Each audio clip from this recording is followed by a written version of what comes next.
Querido amante Padre que estás en el cielo, Señor, queremos darte gracias porque en este momento podemos estar aquí en la iglesia y te queremos pedir que tu Espíritu Santo pueda estar con nosotros al abrir tu palabra. Bendícenos, Señor, con poder de lo alto lo pedimos en el nombre de Jesús. Amén. Un feliz sábado para todos. Quiero darle gracias a Dios por permitirme estar en este momento aquí delante de este púlpito. Anoche tuvimos la posibilidad, junto a algunos amigos que hoy están aquí presentes, de poder celebrar los 10 años de la radio Maranata aquí en Neuquén. Me pidió Mario que mande un saludo especial, no solamente a quienes escuchan la radio, sino también a los amigos que están privados de su libertad en las unidades penales. Ustedes saben que también escuchan nuestra radio, así que sea la gloria para Dios. Y oremos por este ministerio, porque mucha gente que tiene la posibilidad de oír el mensaje a través de la radio, como decía Mario, cuando anoche íbamos dándole la posibilidad a cada uno de hablar, de que tal vez mucha gente de otra manera no podríamos llegar con el mensaje, porque probablemente si fuéramos a su casa a golpearle, no nos abrirían la puerta. Y tal vez si nos abren no tendríamos la posibilidad de darles el mensaje como sí existe a través de la radio. Así que quiero darle gracias a Dios por esta oportunidad que podemos tener de trabajar allí. Quiero también mandarles un saludo a mi señora, me pidió que encarecidamente les mande un saludo a todos. Ella está con algunos problemitas de salud, está un poquito complicado el embarazo, así que estamos orando por ello y quiero agradecerle también a quienes lo están haciendo, porque es un momento en los cuales uno como ser humano tal vez se preocupa, pero hemos elegido confiar en Dios y Dios seguramente va a hacer todas las cosas para bien. Vamos a abrir la Biblia en el Nuevo Testamento, allí en San Marcos capítulo 2. He predicado en otra ocasión en alguna que otra iglesia sobre este tema, pero siempre me gusta reciclar los mensajes y aunque a veces selecciono el mismo pasaje, trato de darle otro significado según el momento en el cual me encuentre. Y hoy vamos a analizar la historia del paralítico de Marcos 2, allí en el Nuevo Testamento, San Marcos capítulo 2. Es una historia muy conocida, una historia que seguramente hemos escuchado más de una vez, por eso lo que me interesa, más que detenernos en la historia, es poder rescatar las aplicaciones que podemos sacar de este pasaje. La historia es la historia de un hombre que creyó que era posible, un hombre que creyó que era posible y que tenía un problema, estaba paralítico, sufría parálisis en su vida, una parálisis física, pero él creyó que era posible salir de esa parálisis. Tal vez en este momento alguno de los que estamos aquí presentes o todos estemos con parálisis en algún área de nuestra vida. Puede ser parálisis en nuestra relación matrimonial, parálisis en la relación con nuestros hijos. Tal vez estemos sufriendo de parálisis en nuestra economía, en nuestro trabajo, en nuestras relaciones personales, en nuestros proyectos personales que a veces no avanzan. Tal vez como líderes de la iglesia notamos que hay parálisis en determinadas áreas y quisiéramos que las cosas sean diferentes, pero no lo son. Cualquiera sea el caso de parálisis que nosotros estemos experimentando, si tal vez no lo estamos experimentando ahora, pero nos toca hacerlo en algún momento del futuro, yo creo que tratemos de centrarnos en la historia de Marcos 2, porque la historia del paralítico de esta mañana puede ayudarnos a nosotros en nuestra vida. Y hay algunas lecciones importantes que podemos sacar de ella. Vamos a leer la historia, si les parece, en San Marcos capítulo 2. Vamos a leerla de corrido y después vamos a ver cuáles son las lecciones, al menos que podemos aprender de esta historia. Dice la Biblia en San Marcos capítulo 2, versículo 1, que entró Jesús otra vez en Capernaum después de algunos días y se oyó que estaba en casa. E inmediatamente se juntaron muchos, de manera que ya no cabían ni aún a la puerta, y les predicaba la palabra. Entonces vinieron a él unos trayendo un paralítico que era cargado por 4, y como no podían acercarse a Jesús a causa de la multitud, descubrieron el techo de donde estaba, y haciendo una abertura, bajaron el lecho en el cual yacía este paralítico. Versículo 5. Al ver Jesús la fe de ellos, le dice al paralítico: Hijo, tus pecados te son perdonados. Estaban allí sentados algunos de los escribas, los cuales cavilaban en sus corazones: ¿por qué habla este así? Blasfemias dice: ¿quién puede perdonar pecados sino solo Dios? Conociendo luego Jesús en su espíritu que cavilaban de esta manera dentro de sí mismos, les dijo: ¿por qué caviláis así en vuestros corazones? ¿Qué es más fácil, decirle al paralítico: tus pecados te son perdonados, o decirle: levántate, toma tu lecho y anda? Pues, para que sepáis que el Hijo del Hombre tiene potestad en la tierra para perdonar pecados, dijo al paralítico Jesús: a ti te digo, levántate, toma tu lecho y vete a tu casa. Entonces él se levantó enseguida y tomando su lecho salió delante de todos, de manera que todos se asombraron y glorificaron a Dios diciendo: nunca hemos visto tal cosa. Qué linda historia, ¿verdad? Una historia de fe, una historia rara, porque en ningún otro lugar de la Biblia se menciona una historia con las características que se mencionan aquí en San Marcos. Y creo, por lo que pude comparar con los otros pasajes, que la historia que relata San Marcos es una historia que tal vez tiene mayor grado de riqueza, de detalles. Tal vez sea porque el evangelista que escribió, que es Marcos, que era un discípulo de Pedro, y Pedro siempre estaba allí en primera plana cuando Jesús estaba haciendo sus milagros y sus actuaciones frente a la gente, sus predicaciones. Entonces Pedro relata tal vez esta historia a Marcos, y Marcos deja con mucho grado de detalle esta historia plasmada así en la Biblia, para que nosotros podamos conocerla varios siglos después. Hay algunas cosas importantes que quiero que nosotros podamos sacar de esta historia. Fíjense qué interesante cuando dice que Jesús, en el versículo 1, entra en Capernaum, y cuando la gente oye que Jesús está en casa, dice que inmediatamente se juntaron. ¿Cuántos? ¿Cuántas personas se juntaron? Muchas personas, ¿verdad? Muchas personas iban a donde estaba Jesús. Jesús era una persona muy famosa, muy conocida en su época. Entonces, cuando Jesús predicaba, mucha gente quería escuchar lo que Jesús tenía para decir. Y es interesante porque el versículo dice que no cabían, de tantas personas que habían, ni aún a la puerta. Por eso que Jesús les estaba predicando. Yo me imagino un lugar chico, según el deseo de toda la gente, el lugar donde Jesús estaba predicando era la casa de Pedro.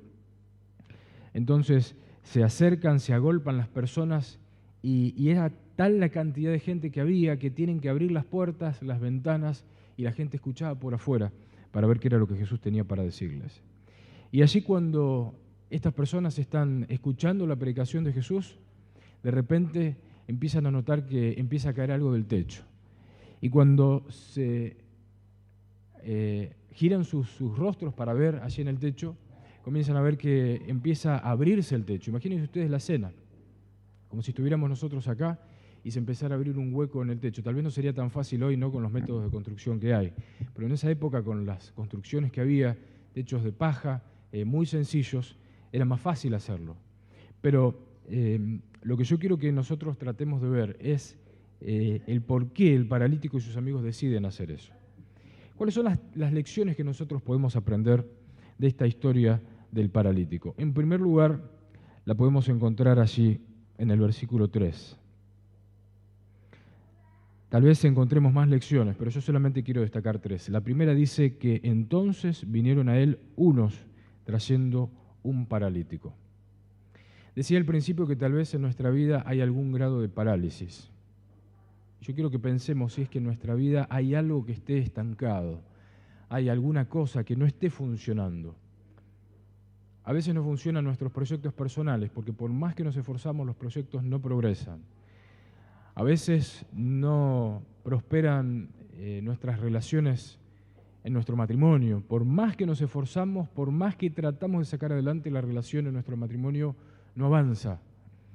A veces estamos frenados con nuestros estudios, con nuestro trabajo, con nuestra vida personal. Tal vez la relación con nuestros hijos, quienes tienen hijos adolescentes, estén pasando por momentos difíciles.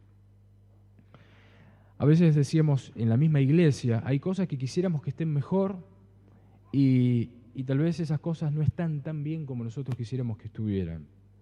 ¿Cómo podemos hacer, según la historia del paralítico, ¿Cómo podemos hacer para que esas cosas cambien? ¿Cuál es el consejo que Dios nos da? Y el primer consejo está allí en el versículo 3. Dice que vinieron unos, ¿a quién? A Jesús. Ese es el primer consejo que Jesús nos da en esta mañana. El primer paso, si queremos salir de la parálisis, es que necesitamos ir a Jesús. Hay un versículo muy conocido en San Mateo capítulo 11, versículo 28, que dice, ¿se acuerdan ustedes? Venid a mí. ¿Cuántos? Todos los que estáis, ¿cómo? Trabajados y cargados, y yo os haré descansar.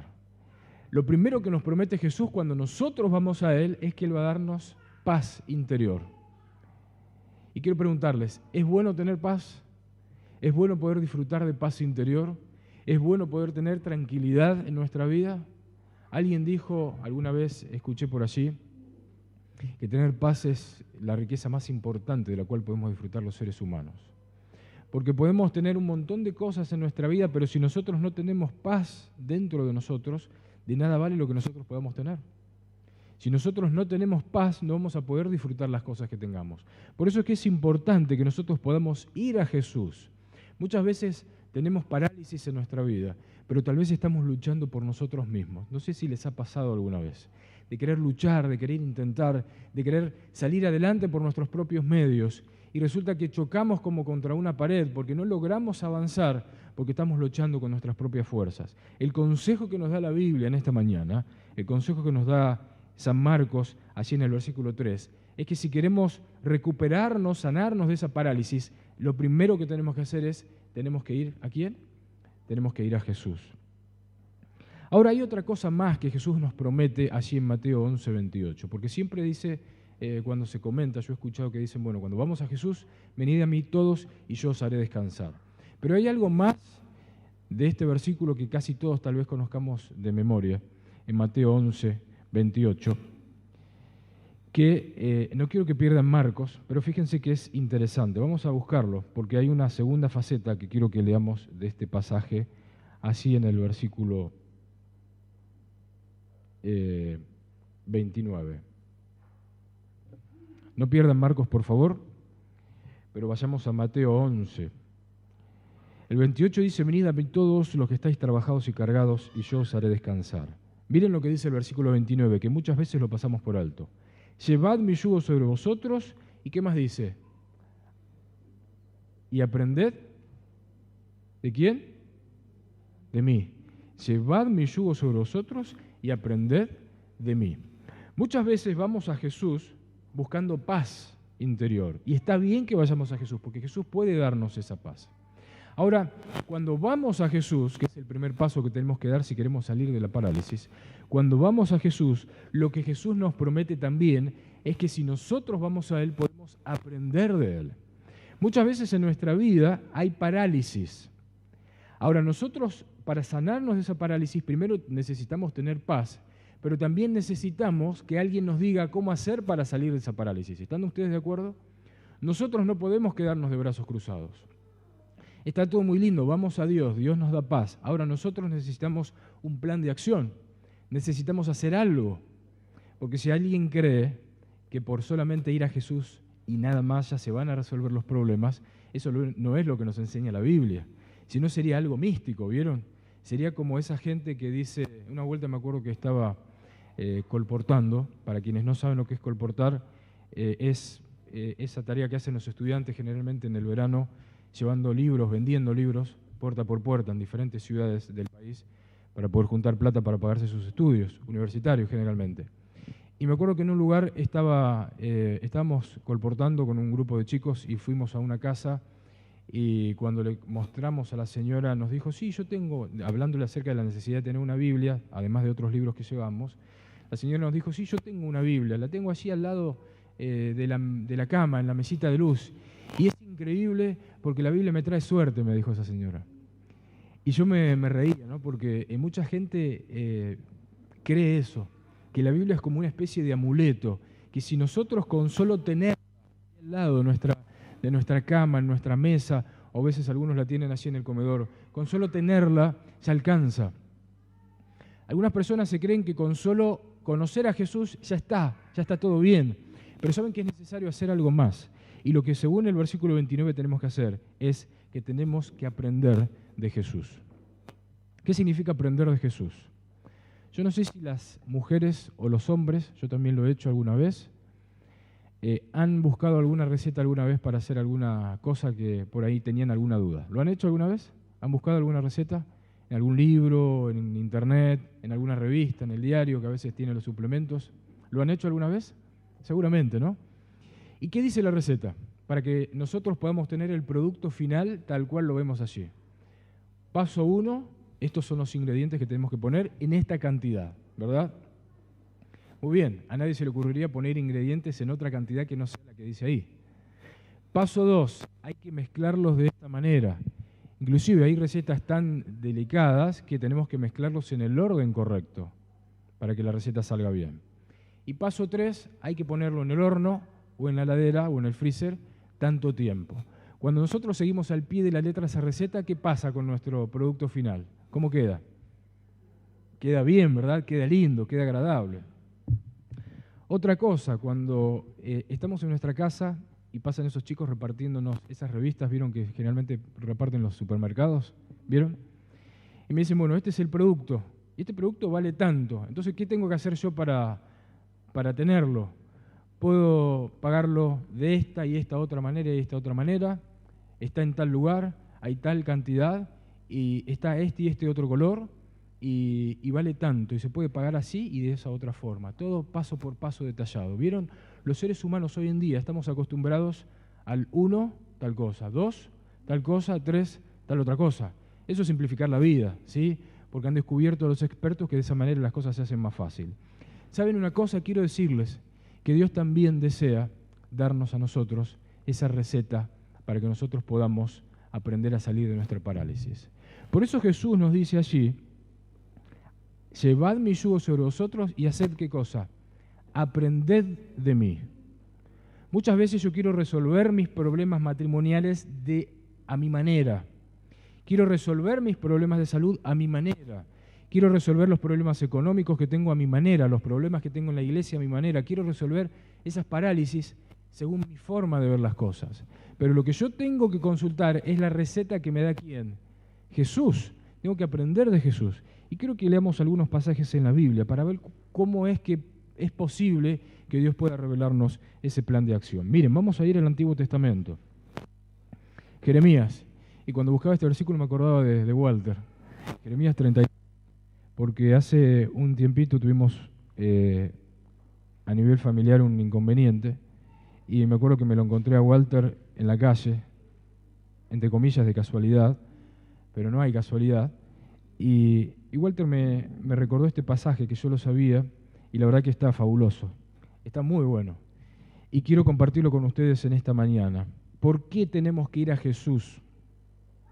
¿Será que Jesús tiene algo que nosotros no tenemos? ¿Será que Jesús puede enseñarte algo que vos no sabés en tu vida para resolver tus problemas o para salir de tu parálisis? Miren lo que dice Jeremías, capítulo 33, versículo 3. Clama a mí y yo haré ¿qué cosa? Y yo te responderé.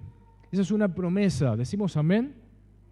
Eso es una promesa. Si nosotros clamamos a Dios, ahora clamar no significa, Señor, tengo este problema, te pido que me ayudes, en el nombre de Jesús, amén. Salgo a hacer mis cosas y dije, listo, ya le dejé el problema a Dios, me olvido del asunto, no necesito volver a orar más. ¿Eso es clamar? Eso me parece que es más bien ser cómodo, ¿no? Pocas ganas de orar. A veces los cristianos interpretamos mal la Biblia. Venid a mí y yo os haré descansar. Vamos una sola vez, pero después nos olvidamos del asunto. Lo que nos está diciendo Dios aquí en Jeremías 33:3 es, clama a mí. Clamar significa pedirle una y otra vez, y otra vez, y otra vez, hasta que Dios nos dé una respuesta. Ahora vamos a ver después, en la tercera lección que vamos a aprender, qué tipo de respuesta. Pero lo que Dios nos está pidiendo es, clama ¿a quién? A mí, y yo te responderé. ¿Saben? Quiero decirles algo. He aprendido que cuando en la Biblia Dios es tan enfático, que Dios dice, va a hacer tal cosa, es porque Dios está decidido a hacerlo. ¿Sabían ustedes eso? Cuando Dios nos promete algo en la Biblia es porque Dios está decidido a hacerlo. Si no, Dios no empeñaría su palabra. Dios no se arriesgaría a decir algo si Él no estuviera dispuesto a cumplirlo.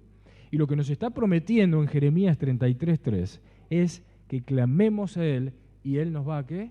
A responder. ¿Se dan cuenta? No vas a quedar sin respuesta. Pero miren qué interesante, la segunda parte. Y te enseñaré. Llevad mi yugo sobre vosotros, ¿y qué más? Y aprended de mí. Tenemos que ir a aprender. Cuando vamos dispuestos a aprender, Dios dice, te enseñaré. ¿Qué cosas? Cosas grandes y ocultas que tú no conoces. ¿Saben? Las respuestas de Dios a nuestros clamores van a ser grandes. Las respuestas que Dios nos va a dar van a ser maravillosas, porque son respuestas que nos da Dios.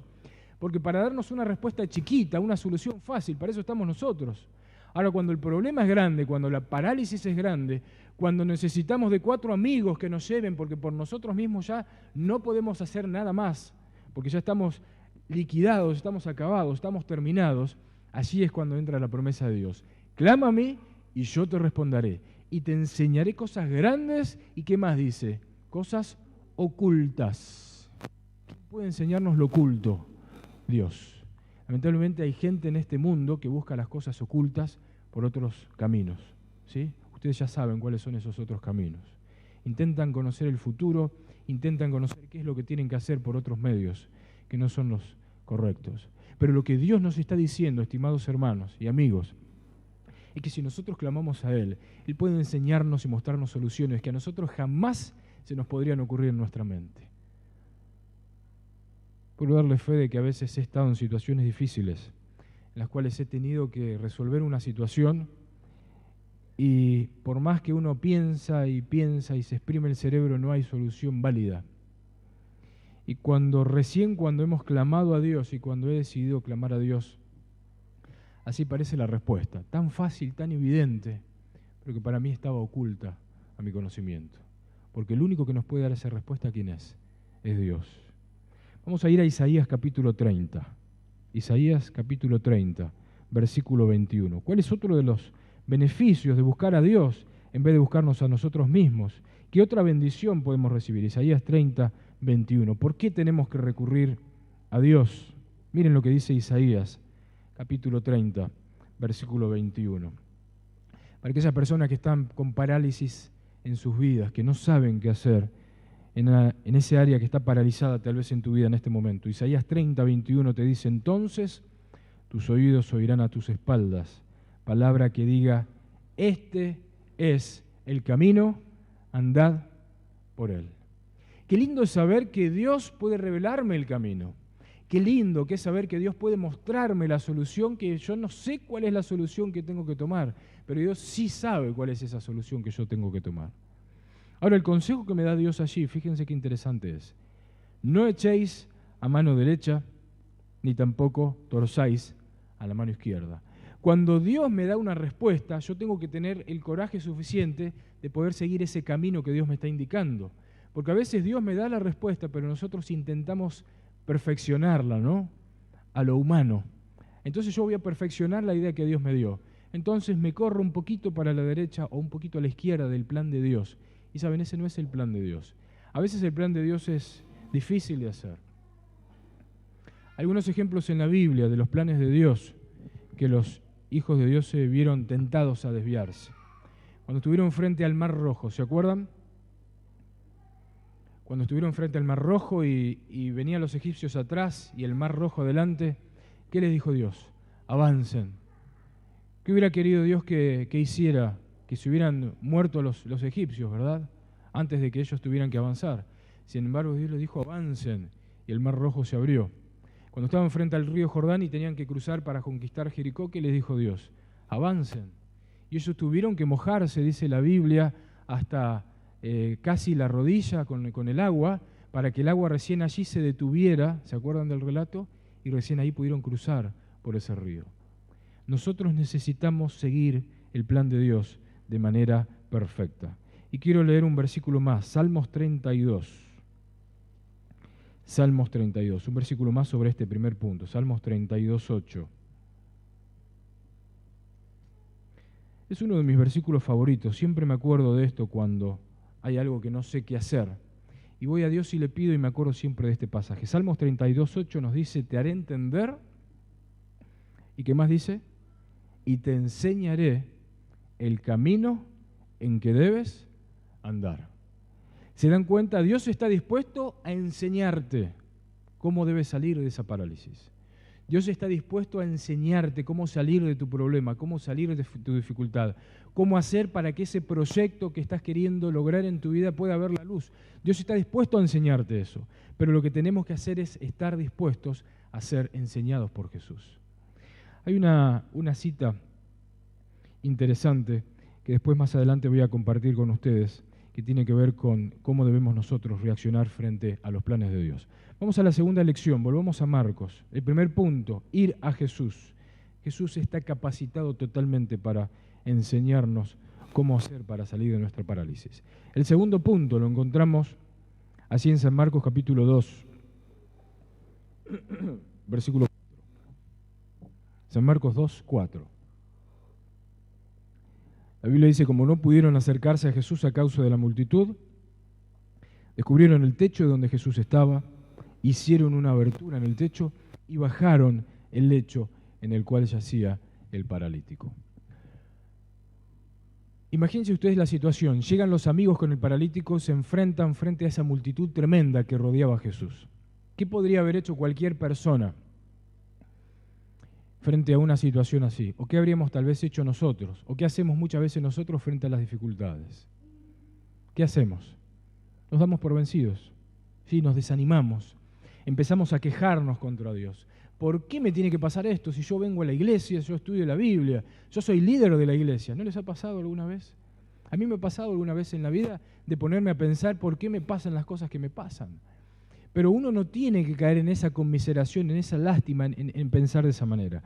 Lo que nosotros deberíamos hacer, y es el segundo consejo que podemos aprender aquí en San Marcos, es lo que hicieron los amigos y lo que hizo el paralítico. Como no podían acercarse a Jesús, una vez que fueron a Jesús, no podían acercarse a Jesús, ¿qué hicieron? Buscaron un lugar por donde subir al techo, abrieron un agujero en el techo y finalmente terminaron depositando el lecho con el paralítico delante de Jesús. Estuvieron dispuestos al esfuerzo, a hacer el ridículo, no importaba el precio que ellos tenían que pagar, pero ellos estuvieron dispuestos a pagarlo. Hay un versículo muy conocido en Josué capítulo 1, versículo 9. Ustedes se acuerdan, ¿verdad? Cuando Josué tiene que suceder a Moisés en el liderazgo del pueblo de Israel y se enfrenta ante la conquista potencial de la tierra nueva, ¿qué le dice Dios a Josué? Sabiendo lo que Josué pensaba. Josué era bastante más joven que Moisés. No tenía experiencia en liderar un pueblo porque el líder hasta ese momento había sido Moisés, que había muerto. ¿Qué le dice Dios a Josué? Mira que te mando que te esfuerces y seas ¿qué? Seas valiente. Ese es el segundo consejo que nos da Dios en esta mañana.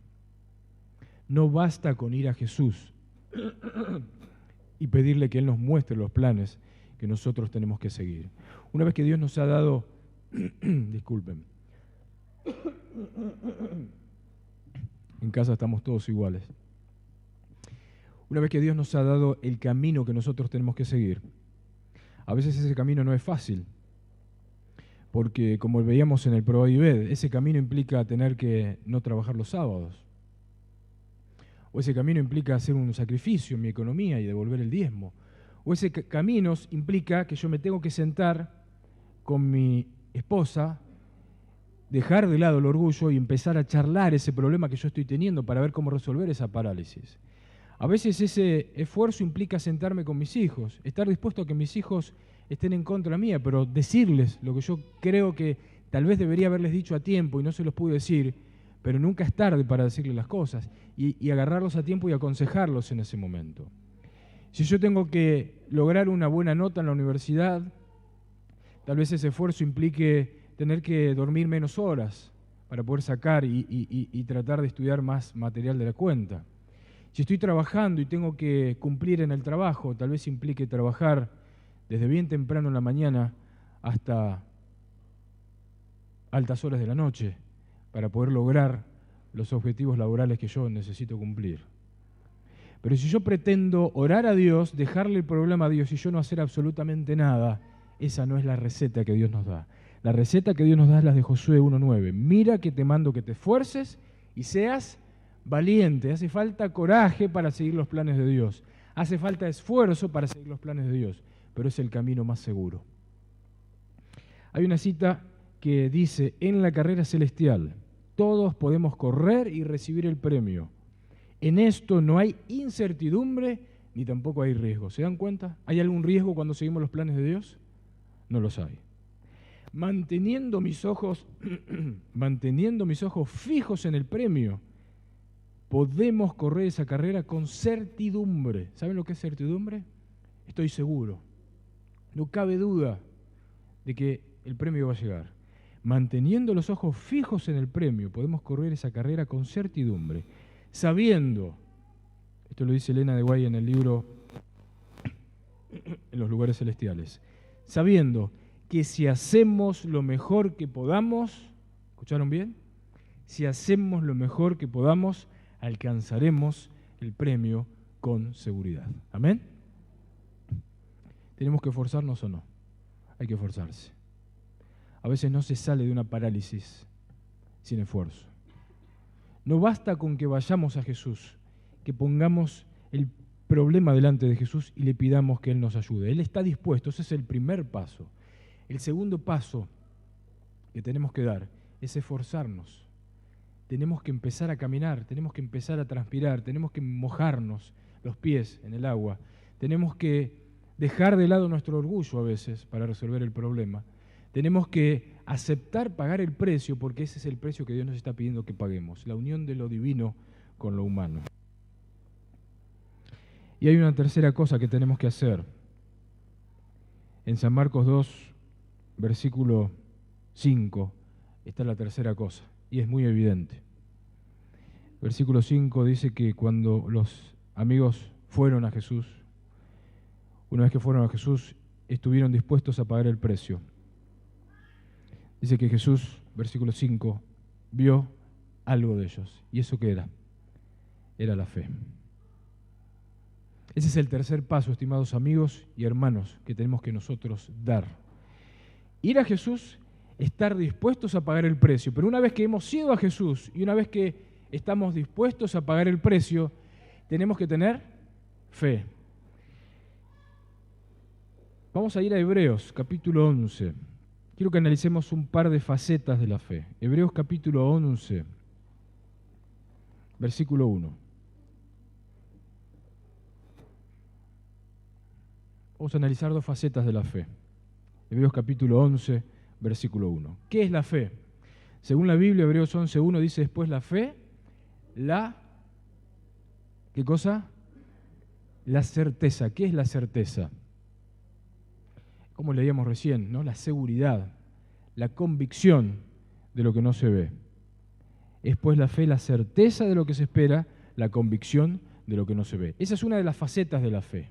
Yo estoy seguro de que aquello que yo le estoy pidiendo a Dios, Dios me lo va a dar. Porque yo estoy orando con fe, le estoy pidiendo a Dios y además yo estoy poniendo de mi parte todo lo necesario para poder resolver ese problema. Para que ese problema se resuelva, para que esa parálisis deje de existir en mi vida. Es una faceta de la fe. Y miren lo que dice el versículo 6. Dice que sin fe es imposible agradar a ¿quién? Agradar a Dios. Porque es necesario que el que se acerca a Dios crea que le hay, otras versiones dicen crea que Dios existe, pero no que Dios existe así en el universo, que Dios existe en mi vida, que Dios está interesado en responderme. ¿Se dan cuenta?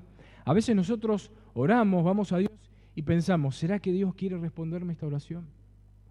Y empezamos a dudar. ¿Será que Dios está interesado? Hay tantas cosas en las cuales Dios tiene que preocuparse. ¿Será que Dios se interesa por mis problemas? La Biblia en Hebreos 11:6 nos dice, sin fe es imposible agradar a Dios, porque es necesario que el que se acerca a Dios crea que Dios existe en tu vida, no allí en el universo. Dios también existe afuera, pero también existe en mi vida, y que Dios recompensa a los que le buscan. Dios puede darte lo que estás buscando. Dios puede darte lo que estás necesitando. Eso es tener fe, hay que creer en eso. Esa es una faceta de la fe. Ahora quiero que analicemos otra faceta de la fe, que a veces no nos gusta mucho, pero si yo no la digo estaría dando el mensaje incompleto. Vamos a ir a Daniel, capítulo 3. Antiguo Testamento, Daniel capítulo 3. Una historia conocida, la historia de los amigos de Daniel en el horno de fuego. En el capítulo 2, Nabucodonosor había soñado que veía una estatua que tenía diferentes metales. Él era la cabeza de oro, así que él decide hacer una estatua toda de oro para que toda la estatua fuera el símbolo de su grandeza. Y conocemos la historia, mandan a llamar a todos los habitantes del reino para que cuando escuchen el sonido de los instrumentos, esos instrumentos que me imagino que estarían ejecutados por profesionales, ¿no? Personas magistrales. Cuando escuchan esos instrumentos, ¿qué hacen todos automáticamente? Se arrodillan y adoran. Eso hicieron todos, menos 3. ¿Se acuerdan de la historia, verdad? Todos, menos 3, se arrodillaron delante de la estatua. Esos 3 eran los 3 amigos de Daniel: Sadrac, Mesac y Abednego. Cuando son llamados delante de Nabucodonosor hervía de bronca, un sanguíneo total que reaccionaba y quería matar a todo el mundo cuando no le hacían caso. Cuando son llamados delante de Nabucodonosor dice: eran ustedes, miren, se salvan porque son mis ministros. Porque yo di la orden de que automáticamente el que no adore sea echado en el horno de fuego. Pero ustedes se salvan porque son mis ministros. Yo les voy a dar, no se preocupen, yo me asusté, está todo bien, les voy a dar una segunda oportunidad. Vamos a hacer sonar de vuelta los instrumentos. Y ustedes, una vez que los instrumentos suenen, arrodíllense. Yo sé que sirven a otro Dios, pero no se preocupen. Es una sola vez. ¿Qué dijeron los 3 amigos de Daniel? No lo vamos a hacer. Y acá viene la otra faceta de la fe. Miren qué interesante. Daniel 3, 16. Sadrac, Mesac y Abednego respondieron al rey Nabucodonosor diciendo: no es necesario que te respondamos sobre este asunto. He aquí nuestro Dios, a quien servimos, puede librarnos del horno de fuego ardiendo, y de tu mano, oh rey, también nos va a librar. Ellos tenían la fe de que Dios les iba a dar lo que ellos querían. Tenían la fe de que Dios les iba a dar lo que ellos estaban buscando, que era la liberación de ese horno de fuego. Ahora la segunda faceta de la fe es el versículo 18. Porque siempre hay que dejar la puerta abierta. Yo puedo creer en Dios, puedo tener la plena confianza, puedo tener la plena seguridad, pero siempre hay que dejar la puerta abierta a que Dios responda a otra cosa. Porque si no, en lugar de fe sería ¿qué cosa? Sería presunción. Daniel 3:18 dice: y si no, Dios puede librarnos, pero si Dios decide no librarnos, si Dios decide que igual seamos arrojados dentro del horno de fuego, sepas, oh rey, que no serviremos a tus dioses, ni tampoco adoraremos la estatua que has levantado. ¿Amén? Esa es la segunda faceta de la fe. Yo le pido a Dios que Dios me dé la respuesta a mi problema, que Dios me sane de mi parálisis, que Dios sane el problema que yo estoy teniendo en mi vida, en ese área de mi vida que tal vez yo quisiera que fuera diferente.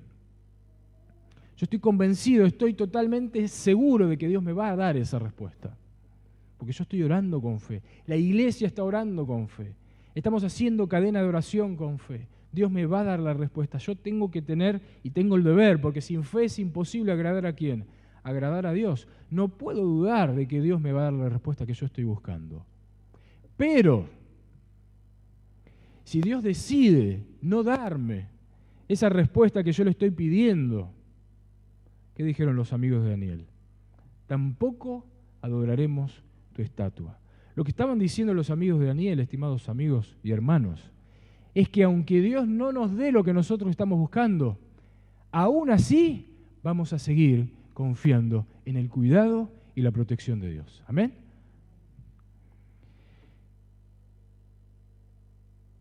Quiero contarles, para terminar, algo personal. Hace algunos días a mi señora le dieron un diagnóstico no muy bueno sobre el embarazo que está teniendo ya 7 meses y algunos días. La verdad que cuando el profesional que le dio los resultados y después la doctora que la atiende volvió a interpretar, los dos coincidieron en lo mismo, dijeron que cuando escanean el cerebro hay algo que no está tal vez tan, no mal, pero no tan, tal vez no tan bien como debería estar. Dijeron que hay una parte del cerebro que tiene líquido y que ese líquido está al límite. Y que si eso llegara a crecer un poquito más, el bebé va a nacer con hidrocefalia. Imagínense ustedes, yo como papá, mi señora, estamos pasando por ese momento de dificultad. Mi familia también, mis padres, seguramente la familia de mi señora también. Pero estamos orando. Yo sé que muchos de ustedes, de mis hermanos y amigos, están haciéndolo también. Y estamos pidiéndole a Dios el milagro, que el bebé nazca bien, que no nazca con un problema, porque nadie quiere tener un hijo enfermo. Pero es nuestro hijo y es nuestro Dios. Y nosotros con nuestras oraciones, lamentablemente, no podemos pretender manipular la voluntad de Dios. Entonces hemos tomado la decisión de hacer lo que dice Daniel 3.